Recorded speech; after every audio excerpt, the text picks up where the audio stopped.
யாராச்சும் வருவாங்களான்னு பார்த்தாங்க. ஒருத்தர் வந்திருக்காரு, அதுவும் விளம்பரமான ஒருத்தர், திரைத்துறையில் இருந்தவருக்கு, அவருக்குன்னு ஒரு செக்ஷன் பீப்புள் இருக்காங்க.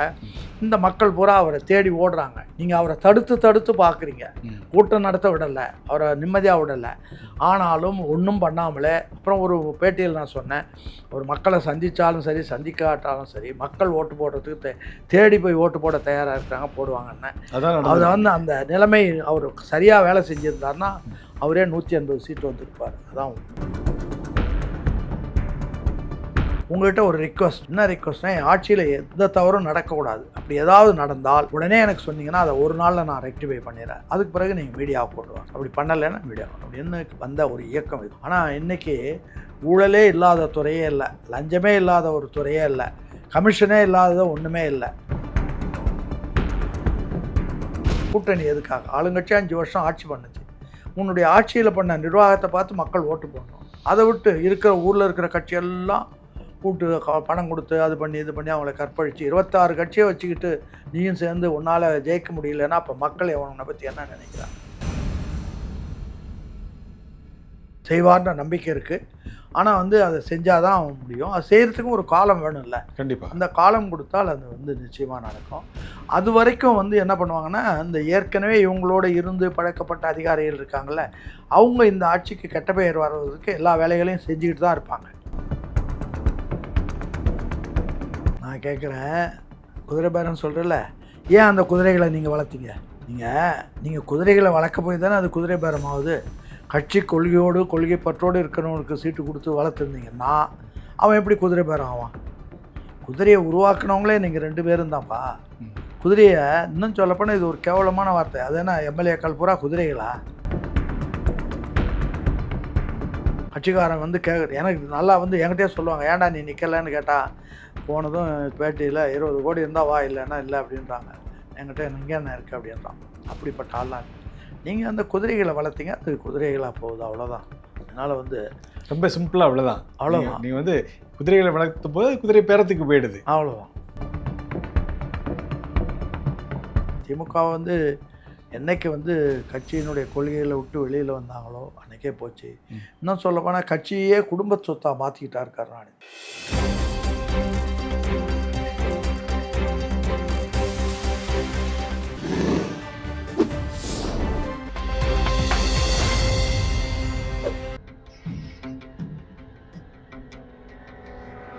தமிழ் அலை நேயர்களுக்கு வணக்கம். இன்றைய சந்திப்பில் நம்மோடு இணைந்திருப்பவர் அரசியல் விமர்சகரும் மூத்த அரசியல்வாதியுமான திருச்சி திரு சவுந்தரராஜன் அவர்களை வரவேற்பதில் மகிழ்ச்சி. வணக்கம் ஐயா. வணக்கம். நல்லா இருக்கீங்களா? நல்லா இருக்கேன். தேர்தலுக்கு முன்பே நீங்கள் ஒரு தீர்க்கதரிசி போல சில விஷயங்களை வந்து குறிப்பிட்டு சொன்னீங்க. இந்த மாதிரி இந்த தேர்தல் வந்து 2 கழகங்களுக்கும் இல்லாமல் ஒரு புதியதாக வரக்கூடிய திரு விஜய் அவர்களுக்கு மிகவும் சாதகமாக இருக்கக்கூடிய தேர்தலாக இருக்கும். இளைஞர்களும் பெண்களும் குழந்தைகளும் கூட அவருக்கு சாதகமாக தான் இருப்பாங்க. அதனால் அவர் வந்து இந்த தேர்தலில் ஒரு மிகப்பெரிய வெற்றியை பெறுவார்னு அறுதியிட்டு நீங்கள் கூறினீங்க. தேர்தல் முடிவுகள் அப்படி தான் இருந்திருக்கு.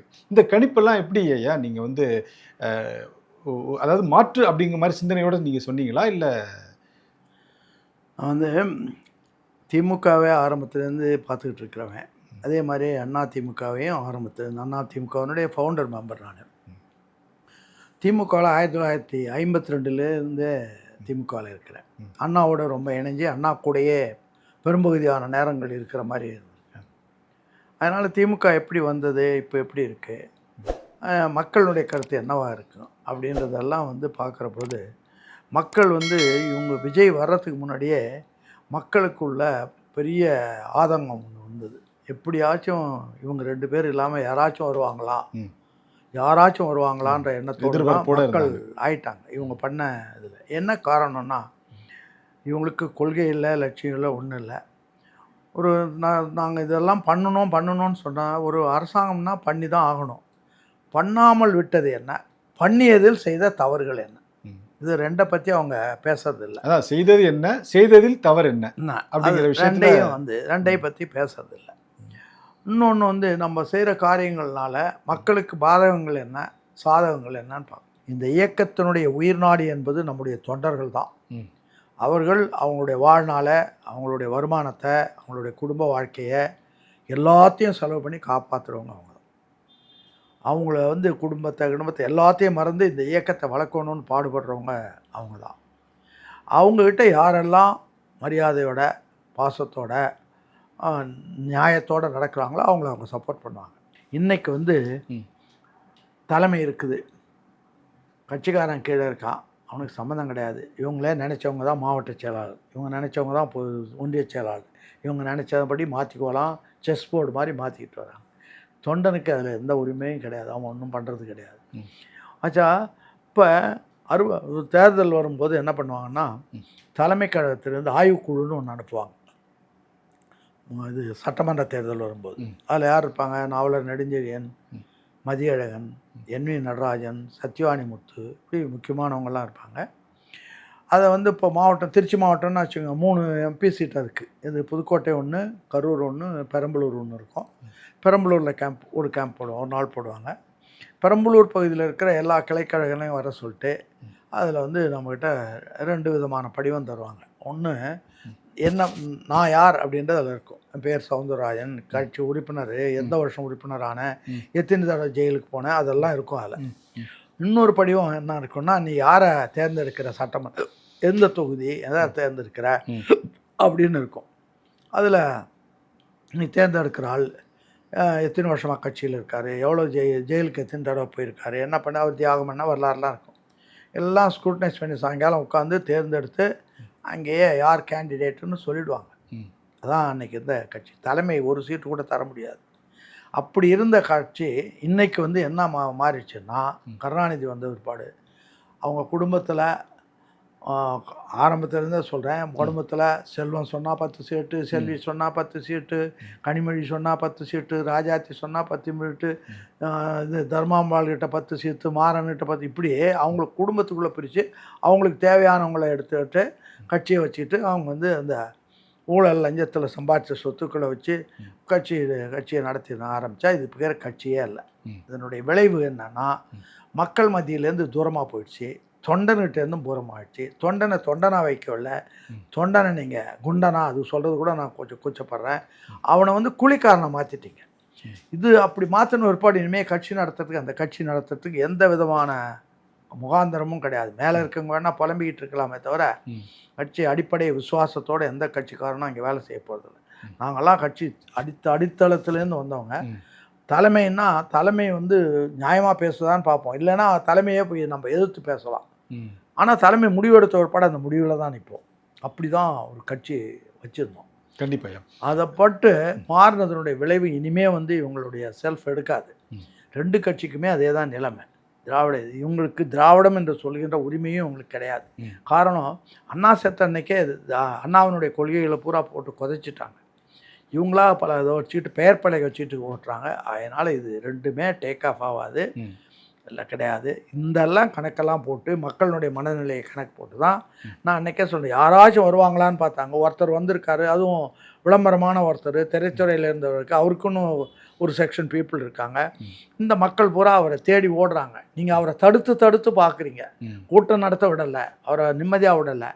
ஆனாலும் ஒன்றும் பண்ணாமலே, அப்புறம் ஒரு பேட்டியில் நான் சொன்னேன், ஒரு மக்களை சந்தித்தாலும் சரி சந்திக்காட்டாலும் சரி, மக்கள் ஓட்டு போடுறதுக்கு தேடி போய் ஓட்டு போட தயாராக இருக்கிறாங்க, போடுவாங்கன்னு. அது வந்து அந்த நிலைமை அவர் சரியாக வேலை செஞ்சுருந்தாருன்னா அவரே 180 சீட்டு வந்திருப்பார். அதான் உண்மை. கண்டிப்பாக ஐயா. இப்போது திருச்சி திரு சவுந்தரராஜன் அப்படின்னாலே அதிமுகவுடைய ஒரு, அதாவது நிறுவன உறுப்பினர் நீங்கள். அந்த காலத்துல இன்னைக்கு வரைக்கும் நீங்க அதிமுகவுடைய வேட்டி தான் கட்டிட்டு இருக்கீங்க.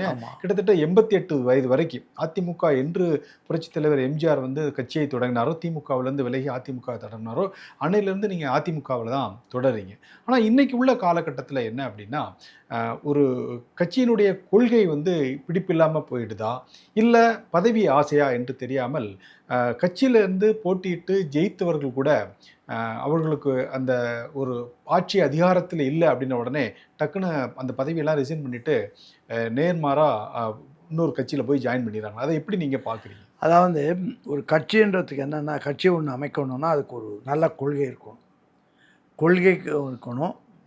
கொள்கையை சொல்கிறதுக்கு ஒரு கட்சி இருக்கணும், அந்த கட்சிக்கு ஒரு அமைப்பு இருக்கணும், அந்த அமைப்புக்கு நிர்வாகத்தில் தலைவர்கள் அந்த பதவிகள்லாம் இருக்கும்.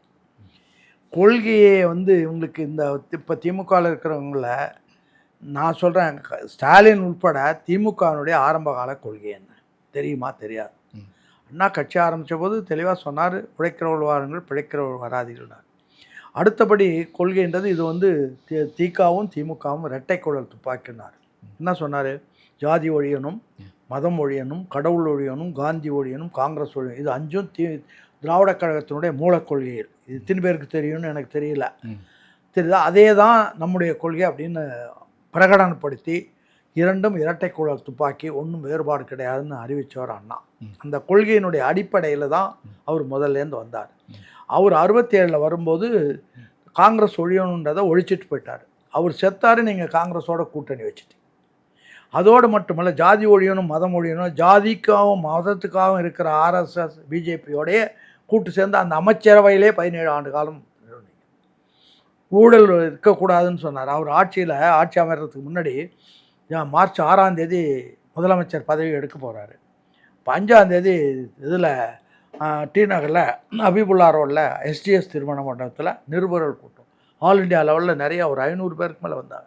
ஏன் வந்தாங்கன்னா, ஒரு விடுதலை விரும்பிய ஒரு இயக்கம் இன்றைக்கி ஆளுங்கட்சியாக வந்திருக்கு, இவங்க என்ன சொல்கிறாங்க பார்ப்போன்னு நிறையா வந்துட்டாங்க. ஒரு 4-5 மணி நேரம் அந்த பேட்டி நடந்தது. எல்லாத்துக்கும் பதில் சொல்லிகிட்டே வந்தார். கடைசியில் அண்ணா என்ன சொன்னார், வைண்டப் பண்ணி சொல்கிற போது, நான் வந்து ஆட்சிக்கு வரணுன்றதுக்காக தேர்தல் நிற்கலை, வலுவான எதிர்க்கட்சியாக இருக்கணும்னு தான் நான் நினச்சேன். ஆனால் மக்கள் என் தலையில் தூக்கி வச்சுட்டாங்க, எனக்கு பயமாக இருக்குது. உங்கள்கிட்ட ஒரு ரிக்வஸ்ட். என்ன ரிக்வஸ்ட்னா, என் ஆட்சியில் எந்த தவறும் நடக்கக்கூடாது. அப்படி ஏதாவது நடந்தால் உடனே எனக்கு சொன்னீங்கன்னா அதை ஒரு நாளில் நான் ரெக்டிஃபை பண்ணிடுறேன். அதுக்கு பிறகு நீங்கள் மீடியாவுக்கு கொண்டு வாங்க. அப்படி பண்ணலைன்னா மீடியா அப்படின்னு வந்த ஒரு இயக்கம் இது. ஆனால் இன்றைக்கி ஊழலே இல்லாத துறையே இல்லை, லஞ்சமே இல்லாத ஒரு துறையே இல்லை, கமிஷனே இல்லாத ஒன்றுமே இல்லை. இன்னொரு பெரிய விஷயம், அவர் வந்து எப்பயுமே வந்து பிரச்சனைகளை உலக அளவில் எப்படி இருக்குது அப்படின்னு பார்ப்பார். தமிழ்நாட்டில் ஆட்சி பீடத்தில் அமர்ந்தால் முதல் பெரிய பிரச்சனை என்னென்னா நீர் பிரச்சனை. அப்போ தண்ணி இல்லாத நாடுகள் உலகத்தில் என்ன பண்ணுறாங்க அப்படின்றத பார்க்குற போது கேட்டு தகவல் தெரிஞ்சு, கிடைக்கிற நீரை குழாய் மூலயமா வயல்களுக்கு அனுப்பிட்டோன்னா தண்ணி பஞ்சம் ஓரளவுக்கு நீர் நமக்கு விவசாயத்துக்கு வேண்டிய நீர் கிடைச்சிடும் அப்படின்னு குழாய் மூலமாக தான் பண்ணணுன்னாரு. ஆனால் அதுக்கு பிறகு வந்தவங்க இவங்க அதை செயல்படுத்தவே இல்லை. ஏன் செயல்படுத்தலைன்னா, அப்பப்போ ஒவ்வொரு வருஷமும் வாய்க்காலை வெட்டுறது, அதுக்கு தண்ணி பண்ணுறதுன்னா தினம் அப்பப்போ ஒரு பில் போடலாம். அதுவும் எப்படி பில் போடுவாங்கன்னா, அங்கே மேட்டூரில் தண்ணி திறந்த பிற்பாடு தான் இவன் வந்து இந்த வாய்க்காலை வெட்டுறதுன்னு விடுவான். இவன் 4 நாள் டிலே பண்ணி இது ஜேசிபி வச்சுக்கிட்டா ஒரு ஆட்டம் காட்டுவாங்க. அவ்வளோ தண்ணி வந்துடும். பில் போட்டு இவன் எடுத்துகிட்டு போயிடுவான். பில் எடுத்துக்கிட்டு கமிஷன் கொடுக்க வேண்டியது கொடுத்துட்டு எடுத்துகிட்டு போயிடுவான். ஆக ஒரு வேலையிலையும் வந்து ஒரு நியாயமோ நேர்மையோ இல்லாத அளவுக்கு எல்லா டிபார்ட்மெண்ட்டையும் உருவாக்கிட்டாங்க. அதே மாதிரி பிரிட்ஜு கட்டுறதோ அல்லது சாலை அமைக்கிறதோ எல்லாத்துலேயும் கோடிக்கணக்கில். அண்ணா காலத்தில் 200 கோடி தான் பட்ஜெட். இன்றைக்கி 4 லட்சம் கிட்டக்க பட்ஜெட். அது தவிர 10 லட்சம் கடன் வாங்கியாச்சு. மக்களுக்கு என்ன நடந்தது? அண்ணா காலத்தில் medical college free, engineering college free. Anna செத்தார், அதுக்கு பிறகு கொஞ்ச நாள் இருந்தது. அதுக்கு பிறகு இப்போ எல்லா காலேஜும் வணிகர்கள்கிட்ட கொடுத்தாச்சு. அதே தானே நீங்கள் ஊழல்கள், இயற்கை வளங்கள். இப்போ மணல் கொள்ளை நடக்குது, எதிர்க்கட்சிகள் பேச மாட்டாங்க. சாராயம் விற்கிறாங்க, அதை பற்றி பேச மாட்டாங்க. ஊழல் லஞ்சத்தை பற்றி பேச மாட்டாங்க. ஏதோ இதெல்லாம் ஒதுக்கி வச்சுட்டு பாக்கி மத்தி இது பாகம் போட்டுக்கு வராங்களே தவிர, உண்மையான அரசாங்கமோ ஜனநாயகமோ உண்மையாக நியாயமான அது கட்சிகளோ இல்லாமல் போச்சு. அவங்களெல்லாம் கற்பழித்து அவங்களெல்லாம் வீணாக்கியாச்சு. பல கட்சிகள், ஈவன் கம்யூனிஸ்ட் கூட வீணாக போச்சு. இப்போ சண்முகம் வந்திருக்காரு, ஏதோ நல்லா பேசுகிறாரு, நான் பார்க்குறேன். நான் தேர்தலுக்கு முன்னாடியே கேட்டேன், நீங்கள்லாம் ஆளுங்கட்சி கூட்டணி எதுக்காக? ஆளுங்கட்சி 5 வருஷம் ஆட்சி பண்ணுச்சு. உன்னுடைய ஆட்சியில் பண்ண நிர்வாகத்தை பார்த்து மக்கள் ஓட்டு போடணும். அதை விட்டு இருக்கிற ஊரில் இருக்கிற கட்சியெல்லாம் கூட்டு பணம் கொடுத்து அது பண்ணி இது பண்ணி அவங்கள கற்பழித்து 26 கட்சியை வச்சுக்கிட்டு நீயும் சேர்ந்து உன்னால் ஜெயிக்க முடியலன்னா அப்போ மக்கள் உன்னை பற்றி என்ன நினைக்கிறாங்க? அந்த 26 கட்சிகளுடைய ஓட்டும் நீ வாங்கியிருக்கிற. உன் ஓட்டு வேறு இருக்கணும். நீ உன் ஓட்டு மாத்திரம் அவங்களுக்கு போகல. 26 கட்சி கூட்டணி வச்சு 26% தான் வாக்கு சதவீதம் வாங்கியிருக்காங்க. அவ்வளோதான். இதுதான் நிலைமைன்ற போது, அதனால் ஜனநாயகம்ன்றது படுகொலை செய்யப்பட்டு இந்த நாட்டில் ரொம்ப படுகொலை. இதை விட மோசமான காலம் இருக்கவே முடியாது. அந்த அளவுக்கு கொண்டு வந்து விட்டு இன்னமும் நாங்கள் தான் வருவோம்னு சொன்னால் நீங்கள் வந்தால் இந்த நாடு அழிஞ்சே போயிடும். ஓகே ஐயா, நீங்கள் குறிப்பிடும்போது ஒரு விஷயத்தை குறித்து ரொம்ப கவலையோடு தெரிவிச்சிங்க. இந்த மாதிரி எல்லா துறைகளிலும் ஊழல் பெருகிவிட்டது. ஊழல் புறையோடி போய் கிடக்கு அப்படின்னு சொல்லியிருக்கீங்க. இப்போ புதுசாக ஆட்சிக்கு வந்திருக்கிற தாவேகாவுடைய தலைவர் திரு விஜய் அவர்கள் சொல்கிறாரு, நான் ஊழலற்ற ஆட்சி கொடுப்பேன் அப்படின்னு. ஏற்கனவே எல்லா துறையிலும் இந்த மாதிரி ஊழல் பரவி இருக்கும்போது அவர் எடுக்கக்கூடிய இந்த முன்முயற்சிக்கு அதிகாரிகள் எல்லாம் உறுதுணையாக இருந்து ஊழலை ஒழிச்சிட முடியும். அவ்வளோ ஜல்தியாக அவங்க அதிகாரிகளுடைய மனநிலையை மாற்ற முடியாது. காரணம் 2 கட்சிகள்லேயும் அவங்க இருந்து அவங்க ஒரு பக்கம் அவங்களுக்கு வேண்டிய தேவைகளை சில அதிகாரிகள் 100 கோடி 200 கோடி சம்பாரிச்சவங்களாம் இருக்காங்க. அதனால் வந்து அது என்னடா அது 2 இல்லாமல் மாறி மாறி வந்தால் யார் வந்தாலும் அவங்ககிட்ட போய் இவங்க சேர்ந்துருவாங்க. இல்லாமல் போயிடுச்சு என்ற கவலை அவங்களுக்கு இருக்குது. ஆனால் அவங்களுடைய மனநிலையை மாற்றத்துக்கு கொஞ்சம் காலம் ஆகும். அந்த காலத்தை கொடுத்தா தான் இவரால் அது பண்ண முடியும். ஒரு பண்ணுவாரா இல்லையான்றது பண்ண பிற்பாடு தான் பார்க்க முடியும். அவருக்கு ஒன்றும் நம்ம செய்வார்ன்ற நம்பிக்கை இருக்குது. ஆனால் வந்து அதை செஞ்சால் தான் முடியும். அது செய்கிறதுக்கும் ஒரு காலம் வேணும்ல. கண்டிப்பாக அந்த காலம் கொடுத்தால் அது வந்து நிச்சயமாக நடக்கும். அது வரைக்கும் வந்து என்ன பண்ணுவாங்கன்னா, இந்த ஏற்கனவே இவங்களோட இருந்து பழக்கப்பட்ட அதிகாரிகள் இருக்காங்கள்ல, அவங்க இந்த ஆட்சிக்கு கெட்ட பெயர் வர்றதுக்கு எல்லா வேலைகளையும் செஞ்சுக்கிட்டு தான் இருப்பாங்க. அது வந்துக்கிட்டு தான் இருக்கும். அதை எடுத்து இவங்க சொல்கிறதும் செய்வாங்க. ஆனால் விவரமான மக்கள் இது தெரியும். இது எங்கேருந்து ஆரம்பமாகுது, எந்த அதிகாரிகள் மூலயமா இதெல்லாம் நடக்குது அப்படின்றது வரப்போது இது ரொம்ப நாள் ஓடாது. அது தெளிவாக விஜிலியண்ட்டாக இருந்து இவர் பண்ணாருன்னா நிச்சயமாக வெற்றிகரமாக நடத்த முடியும். அதுக்கு பல வகையான எல்லா விதமான தொல்லைகளும் அவருக்கு இருக்குது. காரணம், கட்சியை நடத்த விடலை, கூட்டத்தை பேச விடலை, அமைப்பை நடத்த முடியல, எல்லாமே அப்படியே கலகலத்து போயிருக்க போது எல்லா இடத்துலையும் ரிப்பேர் பார்க்க வேண்டிய, ஒரு இடத்துல இல்லை எல்லா இடத்துலையும் ரிப்பேர் பார்க்க வேண்டிய வேலை இருக்குது. அதெல்லாம் முடித்து வருவார்னு நம்புகிறோம். ஆனால் வந்து எதை பண்ணாலும் இவங்களோடய மோசமாக யாரும் நடத்த முடியாது, அவ்வளோதான் உண்டு. ஓ, அதாவது ஒரு வைண்ட் அப் பண்ணும்போது நீங்கள் அப்படி சொல்கிறீங்க. அதாவது இதை விட மோசமாக இனிமேல் யாரும் ஆட்சி பண்ண முடியாது, அவ்வளோதான். அந்த அளவுக்கு திராவிட கழகங்கள் ஆட்சி எடுத்துருச்சு. சரிங்க. இப்போது திரு விஜய் அவர்கள் அமைச்சரவையெல்லாம் ஏற்பாடு பண்ணி ஒரு அறுதி பெரும்பான்மையிட்டு காமிச்சிட்டார். இப்போ அதுக்கு பிறகு கூட கட்சிகளிலிருந்து குதிரை பேரம் மூலமாக எம்எல்ஏக்களை விலைக்கு வாங்குறாருங்கிற ஒரு குற்றச்சாட்டு முன்னாள் எதிர்க்கட்சி தலைவராக இருந்து அதிமுகவுடைய பொதுச் செயலாளராக இருக்கக்கூடிய திரு எடப்பாடி பழனிசாமி அவர்கள் குற்றச்சாட்டு சொல்லிட்டு இருக்காரு. குதிரை பேரம் மூலமாக நீங்கள் வந்து ஒரு தூய ஆட்சி தருவன்னு சொன்னீங்க, ஆனால் இந்த மாதிரி ஒரு துஷ்ட சத்தை ஆட்சி தான் கொடுக்குறீங்க அப்படின்னு. நான் கேட்குறேன், குதிரை பேரம் சொல்கிறல, ஏன் அந்த குதிரைகளை நீங்கள் வளர்த்தீங்க? நீங்கள் குதிரைகளை வளர்க்க போய் தானே அது குதிரை பேரம் ஆகுது. கட்சி கொள்கையோடு கொள்கை பற்றோடு இருக்கிறவனுக்கு சீட்டு கொடுத்து வளர்த்துருந்தீங்கன்னா அவன் எப்படி குதிரை பேரம் ஆவான்? குதிரையை உருவாக்குனவங்களே நீங்கள் 2 பேரும் தான்ப்பா. குதிரையை இன்னும் சொல்லப்போனால் இது ஒரு கேவலமான வார்த்தை. அது என்ன எம்எல்ஏக்கள் பூரா குதிரைகளா? அந்த வார்த்தையை விட்டு எம்எல்ஏன்னே சொல்லுங்கள். நான் எப்படி நீங்கள் கொள்கையோடு இருக்கிறவன் உயிர் போனாலும் வெளியில் போக மாட்டானே? கொள்கைக்காக தன்னை அர்ப்பணிச்சுக்கு வரவன் எத்தனை பேர் இந்த மொழி பிரச்சனையில் தன்னை நெருப்பு வச்சு கொளுத்திக்கிட்டாங்க. அவன்லாம் கொள்கை பற்றி இருந்ததுனால தானே அது மாதிரி அதிகமாக தீவிரமாக இருந்ததுனால தானே அப்படி பண்ணோம். நீங்கள் யாருக்கு சீட்டு கொடுத்தீங்க, என்ன பண்ணீங்க, நீங்கள் என்ன மாதிரி கொண்டு வந்தீங்க? இது ஜனநாயகமாக நீங்கள் கொண்டு வரலையே. ஜனநாயகமாக இருக்க 20 கோடி 30 கோடி செலவு பண்ணிட்டு வர்றதுன்னா கேண்டிடேட் வந்து கேட்குற போதே உங்கள்கிட்ட 20 கோடி இருக்கா? கட்சிக்காரன் வந்து எனக்கு நல்லா வந்து என்கிட்டயே சொல்லுவாங்க, ஏன்டா நீ நிற்கலன்னு கேட்டால் போனதும் பேட்டியில் 20 கோடி இருந்தால் வா, இல்லைன்னா இல்லை அப்படின்றாங்க. என்கிட்ட எங்கே என்ன இருக்குது அப்படின்றான். அப்படிப்பட்ட ஆள்லாம் இருக்குது. நீங்கள் அந்த குதிரைகளை வளர்த்தீங்க, அது குதிரைகளாக போகுது, அவ்வளோதான். அதனால் வந்து ரொம்ப சிம்பிளாக அவ்வளோதான். அவ்வளோதான். நீங்கள் வந்து குதிரைகளை வளர்த்தும் போது குதிரை பேரத்துக்கு போயிடுது, அவ்வளோதான். அதனால் அது ஒன்றும் பெரிய விஷயம் கிடையாது. அதனால் நீங்கள் வந்து நீங்கள் வளர்க்குற போது ஒழுங்கான ஆட்களை வளர்த்துருந்தால் ஒருத்தம் கூட வெளியில் போக மாட்டான்.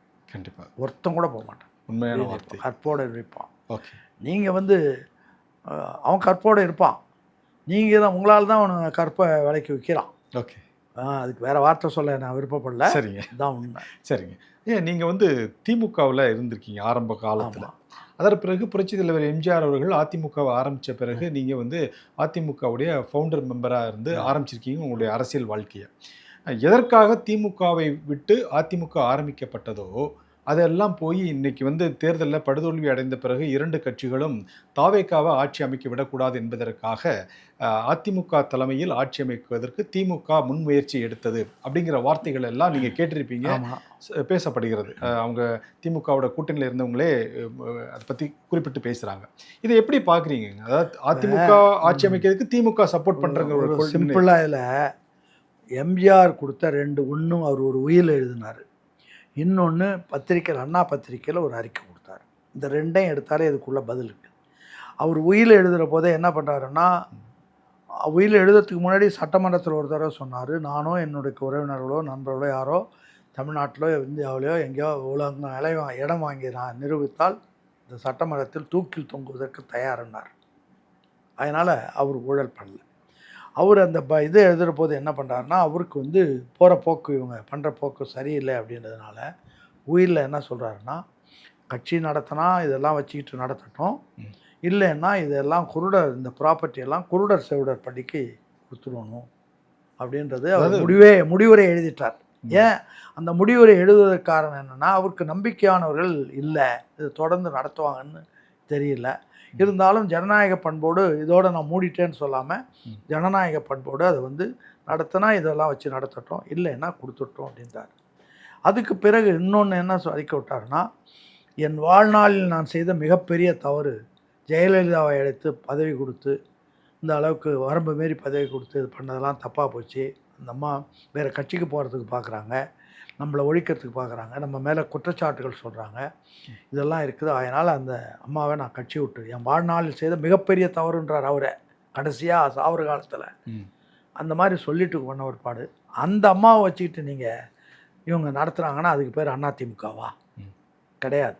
இன்னை வரைக்கும் பாருங்கள், அண்ணா அவர் கட்சி ஆரம்பித்தோது நான் பிறந்தேன் காஞ்சியில் நேற்றுன்னு பாடி அந்த அண்ணாவனுடைய படத்தை கொடியில் போட்டு அண்ணாவனுடைய பெயரில் கட்சி ஆரம்பித்தார். அதுக்கு பிறகு இப்போ இவங்க வந்த ஒருபாடு எல்லார் பையிலையும் ஜெயலலிதா படம் தான் இருக்கும். ஜெயலலிதா யார், எப்படி வந்து இது திராவிட கழகம் சொல்லு சட்டமன்றத்திலே கொழுப்படுத்து போய் அந்த அம்மா நான் பாப்பாச்சி தான் 234 நான் திமுககாரன்னு சேர்த்தே சொல்கிறேன். இல்லைம்மா நாங்கள் உன்னை தமிழச்சியாக ஏற்றுக்கிட்டு தான் நமக்கு இருக்கிறோம் அப்படின்னாச்சும் ஒரு வார்த்தை கூட சொல்ல, எல்லாம் மௌனமாக தலை குனிஞ்சு நிற்கிறாங்க சட்டமன்றத்தில். அந்த அம்மா நான் பாப்பாச்சி தான்றாங்க. அப்போ அவ்வளோ திமிரோட பேசுகிற போது யாராச்சும் ஒருத்தனாச்சும் அங்கே கிடையாது. இந்த இதில் பஞ்சபாண்டவர்கள் 5 பேரும் நெடுமரமாக நின்னாங்கன்னு பாரதியார் எழுதுவார்ல, நெடுமரமாக நின்னானுங்களே தவிர அவனும் கிடையாது. இப்படியெல்லாம் இதுக்கு பேர் போய் இது வந்து அதிமுக கொள்கை லட்சியம் அதெல்லாம் ஒன்றும் கிடையாது. இது வந்து இந்த அம்மா வச்சுட்டு ஒரு கொள்ளை கூட்டம் நடத்தலாம் போல. அந்த அம்மாவும் ஆயிரக்கணக்கான ஏக்கர் நிலம் அங்கங்கே போன இடத்துல பங்களா அது இதுன்னு அது பாட்டுக்கும் வரைமுறை இல்லாமல் பண்ணிட்டு போச்சு. சட்டமன்ற உறுப்பினர்களை பேசவே விடலை. பேசுகிற யாராச்சும் ரொம்ப பேசுனா உடனே அவனுக்கு ஆள் வச்சு தூத்துக்குடியில் ரமேஷ்னு ஒருத்தன் எம்எல்ஏ அவனை ரோட்டில் விட்டு அடித்தாங்க. இங்கே விருதாயலத்தில் அரங்கநாதன் ஒருத்தர் எம்எல்ஏ அவரை வச்சு அடித்தாங்க. இங்கே இதில் பொன்னேரியில் ஒரு எம்எல்ஏ அவர் அடித்தாங்க. எல்லாத்தையும் என்ன சொல்லிட்டாங்கன்னா, இது வந்து தெய்வக்குற்றம்னா அந்த அம்மாவனுடைய கருத்துக்கு மாறாக போகிறவங்களுக்கு இதெல்லாம் பண்ணால் எல்லோரும் அவங்கவுங்க கம்மானம் வந்தீங்களா, லஞ்சம் வாங்குறீங்களா, கட்சி நடத்துகிறீங்களா, கை தூக்குறீங்களா, கை தட்டுறீங்களா, அதோடு முடிச்சுக்கணுன்றதை அந்த அம்மா போட்டாங்க. அதுக்கு இந்த 2-3 இடத்துல இந்த கார்னர் ஒன்று, இங்கே சென்டரில் ஒன்று, இந்த பக்கம் ஒன்று, 3 பேர் அடித்து பண்ணிட்டாங்க. பேரே கிடையாது, அன்றைக்கே போயிடுச்சு. அது ஒன்றும் கிடையாது. அதே மாதிரி தான் திமுகவும் அதே தான். திமுக வந்து என்னைக்கு வந்து கட்சியினுடைய கொள்கைகளை விட்டு வெளியில் வந்தாங்களோ அன்றைக்கே போச்சு. இன்னும் சொல்லப்போனால் கட்சியே குடும்ப சொத்தாக மாற்றிக்கிட்டா இருக்கார் நான். சரிங்க. ஏன் நீங்கள் வந்து அதிமுகவுடைய ஆரம்பகால உறுப்பினருங்கிற முறையில் உங்ககிட்ட ஒரு இந்த கேள்வி கேட்கலான்னு விருப்பப்படுறேன் ஐயா. அதாவது அதிமுகவை உள்ளத்திலும் கையிலையும் பச்சை குத்திய எத்தனையோ உறுப்பினர்கள் வந்து இன்னும் இந்த அதிமுகவை நம்பி இருக்காங்க. இன்றைக்கி நடக்கக்கூடிய இந்த சூழ்நிலைகளெல்லாம் பார்க்கும்போது உங்களுடைய அனுபவத்தில் இந்த கட்சியினுடைய நிலை என்ன ஆகும்னு நினைக்கிறீங்க? சார், கட்சி எம்ஜிஆர் செத்த அன்றைக்கே போயிடுச்சு சார். அதுக்கு பிறகு வந்தது நான் தான் சொன்னேன், இவ்வளோ நேரம் சொன்னேன், ஜெயலலிதா வந்த பிற்பாடு அதனுடைய நிலைமையை மாறி போச்சு. ஜெயலலிதா வந்தவங்க நடராஜன் சசிகலா வச்சுக்கிட்டாங்க, நடராஜன் வச்சுக்கிட்டாங்க. அப்போயே வந்து எம்எல்ஏ சீட்டு வேணும்னா 50,000 கட்டணும், 60,000 கட்டணும், 1 லட்சம் கட்டணும்னு கட்டி கட்சியை விற்க ஆரம்பிச்சிட்டாங்க. அதனால் இது கட்சியே இல்லை, இன்றைக்கே போயிடுச்சு. அண்ணன் எம்ஜிஆரோட கட்சி தொலைஞ்சது, அதோட விட்டுறணும். நீங்கள் இது கட்சின்னு நீங்கள் சொன்னால் இது ஒரு கம்பெனி கொள்ளை கூட்டம், அவ்வளோதான். ஓகேங்க. இப்போது வந்து புதிய அரசு வந்திருக்கு, கிட்டத்தட்ட 20 நாட்கள் ஆகியிருக்கு. அவங்களுடைய திமுக தரப்புலேருந்து சொல்லப்படைய விஷயங்கள் என்ன அப்படின்னா, இந்த மாதிரி சமூக வலைத்தளங்களை பயன்படுத்தியும் சிறுவர்களை பயன்படுத்தியும் இந்த ஆட்சியை வந்து கொண்டு வந்துட்டாங்க. நாங்கள் கடுமையாக உழைத்தால் கூட எங்களுக்கு அந்த வாய்ப்பு கிடைக்காம போயிடுச்சு, மக்கள் அந்த வாய்ப்பை கொடுக்கல அப்படிங்கிற மாதிரி ஒரு குற்றச்சாட்டை சொல்கிறாங்களே. நீங்கள் என்ன உழைச்சிங்கன்றது இவ்வளோ நேரம் நான் சொன்னேன். சாராய கடையை திறந்தீங்க, ஊழல் லஞ்சத்தை பெருக்கிட்டீங்க, இயற்கை வளங்களை கொள்ளடிக்கிறதுக்கு ஒரு தனியாக ஒரு ஏற்பாடு பண்ணிட்டீங்க. இவ்வளவும் பண்ணிவிட்டு சும்மாவே மக்களை ஏமாற்றிக்கிட்டு உட்காந்துருந்தது. இது கல்வித்துறையை மற்ற துறைகளை எந்தெந்த துறை நம்ம நடத்தணுமோ அதெல்லாம் கான்ட்ராக்டில் விட்டீங்க. இன்னும் பல டிபார்ட்மெண்ட்டில் வந்து பல இடங்களில் வந்து வேலையே குத்தகைக்கு விட்டாங்க. இப்போ நான் கிருஷ்ணகிரிக்கு சமீபத்தில் போயிருந்தேன். அங்கே இந்த தமிழ்நாடு டூரிசம் டிபார்ட்மெண்ட்டில் ஒரு ரூமில் தங்கினேன். அந்த வாட்ச்மேன் செக்யூரிட்டி வந்தார். என்னையாண்ணே சார் மாதம் 25,000 கையெழுத்து வாங்குறாங்க, 10,000 தான் சார் கொடுக்குறாங்க. என்னடாண்ணே, எங்களெல்லாம் குத்தகையாக திருச்சியிலேருந்து யாரோ ஒருத்தருக்கு கொடுத்துட்டாங்க. அவர் வந்து அவர் பூரா சம்பளத்தை கையெழுத்து வாங்கிட்டு பூரா எடுத்துடுவார். அவர் தான் 10,000 கொடுப்பாரு. அது எதாவது மீறி கேட்டோன்னா வேலையை விட்டு போன்னுவார். அதையும் விட்டால் நாங்கள் எப்படி சார் வாடுறது? அது மாதிரி எல்லாத்தையும் குத்தகை விடுறது அப்படின்றது வந்து அது ஜனநாயக நாட்டில் இது நடக்கிறதுன்றது, ஜனநாயகத்தை பற்றி பேசுவதற்குரிய எந்த தகுதியும் இந்த பசங்களுக்கு கிடையாது. இதுதான் உண்மை. தெரியுதா? நீ கவர்மெண்ட்டில் பணம் தர, அது அவனுக்கு போய் சேராமல் இங்கே கூட இந்த கடைநிலை ஊழியர்களுக்கு கான்ட்ராக்டில் தானே விட்றாங்க. அவங்க கூட போராடி பார்த்தாங்க. பார்க்க வேணாம், ஒரு குடும்பம் நடத்துறதுக்கு மினிமம் எவ்வளோ வேணும்? ஒரு 15,000 ரூபாய்ச்சும் இருக்கணும் மினிமம். ரொம்ப மினிமம்னா பேசிக் மினிமம் அதான். நீ 8,000 7,000 அவனுக்கு கொடுத்துட்டு பாக்கியெல்லாம் சுரண்டி போட்டு போகிறதுக்கு அவங்ககிட்ட குத்தகைக்கு விட்டு அதுக்கிட்ட கமிஷன் வாங்கிட்டு இருந்தா இதெல்லாம் என்ன அர்த்தம்? இதெல்லாம் கவர்மெண்ட் நடத்துகிற எந்த தகுதியும் உங்களுக்கு யாருக்குமே கிடையாது. யாருக்கும் இல்லை. இனிமேல் ஒழுங்காக வந்து இளைஞர்கள் திருந்தி வந்தால் உண்டு. நான் என்ன சொல்கிறேன், எனக்கிட்ட பல இளைஞர்கள் தொடர்பில் இருக்காங்க. நீங்கள் வந்து அண்ணாவையும் பெரியவாரையும் திரும்பவும் நம்ம கொண்டு வந்து ஏதாச்சும் ஒன்று பண்ணணும் அப்படின்றாங்க. பண்ணலாம், ஆனால் அதுக்கு வந்து நீண்ட காலம் ஆகும். நீண்ட காலம் வேண்டாம். ஒரு நடிகர் இருந்தால் வேகமாக டேக் ஆஃப் ஆகிடும். இது வந்து நம்ம பண்ணுறது வந்து பண்ணணுன்னா பண்ணலாம். ஆனால் எப்படியோ ஒரு வகையில் ஜனநாயகத்தை காப்பாற்றுற முயற்சியை நம்ம ஈடுபடணும் தான். சரி, உங்களுடைய சீரிய முயற்சிக்கு எங்களுடைய வாழ்த்துக்கள் ஐயா. நன்றி, வணக்கம்.